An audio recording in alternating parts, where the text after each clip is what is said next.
This is TWiT. Well, the U.S., the FCC, Kaspersky Labs, and Chinese Telecoms are all mixed up. Last Friday, in an announcement titled FCC Expands List of Equipment and Services That Pose Security Threat, unquote, the U.S. Federal Communications Commission added the well-known to us Russian cybersecurity firm Kaspersky to its covered list, believing that the use of Kaspersky Lab products poses unacceptable risks to U.S. national security. The coverage includes information, the Kaspersky's information security products, solutions, and services supplied by Kaspersky or any linked companies, including subsidiaries or affiliates. And the same day, last Friday, the HackerOne bug bounty program also terminated their relationship with Kaspersky. HackerOne's decision to disable Kaspersky's bug bounty program follows the news that Germany's Federal Office for Information Security, known as BSI, had warned companies against using Kaspersky products. The German regulator indicated that Russian authorities could force the AV provider into allowing Russian intelligence to launch cyber attacks against its customers or have its products used for cyber espionage campaigns. Just to be clear, this is all entirely without any precipitating evidence and only out of an abundance of caution. Kaspersky responded by writing, Kaspersky is disappointed with the decision by the Federal Communications Commission to prohibit certain telecommunications-related federal subsidies from being used to purchase Kaspersky products and services. This decision is not based on any technical assessment of Kaspersky products that the company continuously advocates for, but instead is being made on political grounds. Kaspersky maintains that the U.S. government's 2017 prohibitions on federal entities and federal contractors from using Kaspersky products and services were unconstitutional, based on unsubstantiated allegations, and lacked any public evidence of wrongdoing by the company. And there has been no public evidence to otherwise justify those actions since 2017, and the FCC announcement specifically refers to the Department of Homeland Security's 2017 determination as the basis for today's decision. Kaspersky believes today's expansion of such prohibition on entities that receive FCC communications-related subsidies is similarly unsubstantiated and is a response to the geopolitical climate rather than a comprehensive evaluation of the integrity of Kaspersky's products and services.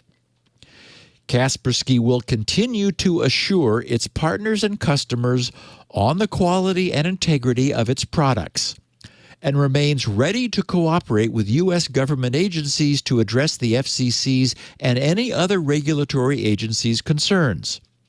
Kaspersky provides industry-leading products and services to customers around the world to protect them from all types of cyber threats, and it has stated clearly that it doesn't have any ties with any government, including Russia's. The company believes that transparency and the continued implementation of concrete measures to demonstrate its enduring commitment to integrity and trustworthiness to its customers is paramount. Unquote. Now, I completely agree that Kaspersky has never given us any cause to mistrust them. But that's not the question or the problem. That's a misdirection, I think, that misses the point. And they know what the point is. Where they are is the point. So I'm not sympathetic to Kaspersky's plight. None of this should have been a surprise to them. It's been their conscious choice to remain operating in Russia for the past 8 years, since 2014, after their president and country illegally invaded Ukraine and annexed its Crimean Peninsula. And being in Russia, they know far more than we do how their country is being run and has been acting. We know that not everyone in Russia agrees with Putin, and I don't doubt that Kaspersky would resist and fight any subversion of their integrity. That's all they have, and that's a lot to lose. But given everything we've seen recently, it might not be their choice, and that's the point. Given the awesome networking power that a deeply trusted and embedded company such as Kaspersky wields, and in the context of an authoritarian regime which is increasingly acting as if it has nothing left to lose, there's every reason to worry that Kaspersky's employees could be forced to act against their will. So it's not Kaspersky for a moment that I don't trust. It's their ruthless and immoral government that ultimately controls them, which we cannot afford to trust in this instance. And there are plenty of good, maybe even better choices in the world. It's not like they have Exactly. Now, I have to point out that Kaspersky got his technical education from the KGB higher school, which prepares intelligence officers for the Russian military and KGB. He has a degree from there in mathematical engineering and computer technology. He served in the Soviet military intelligence service as a software engineer. And he met his wife at a KGB vacation resort 2 years before he founded Kaspersky Antivirus.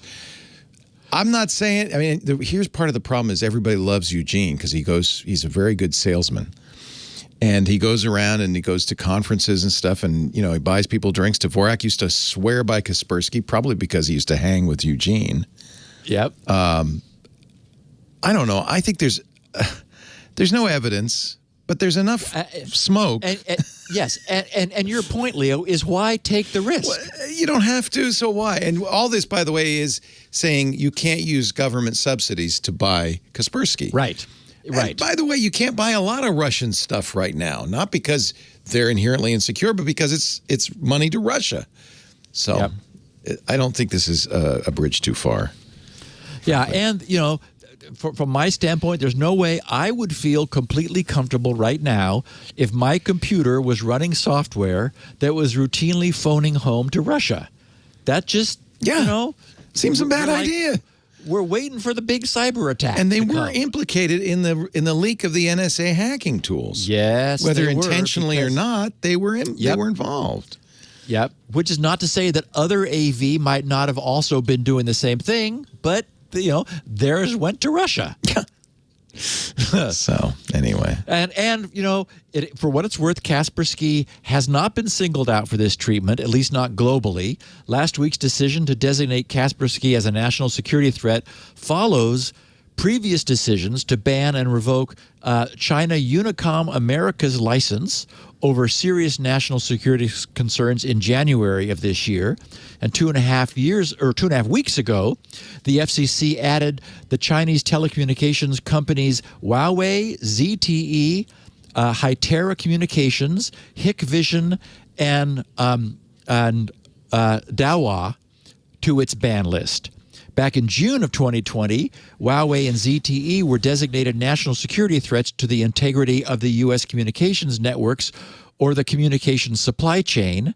And now the Chinese state-owned mobile service providers China Mobile International USA and China Telecom Americas have been added as well. So, tensions are running high.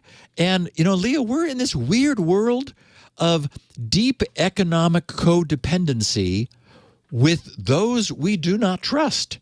It's freaky. I mean, I don't think I have anything. I don't think I own anything that didn't come from China. It's all made in China, baby, yeah.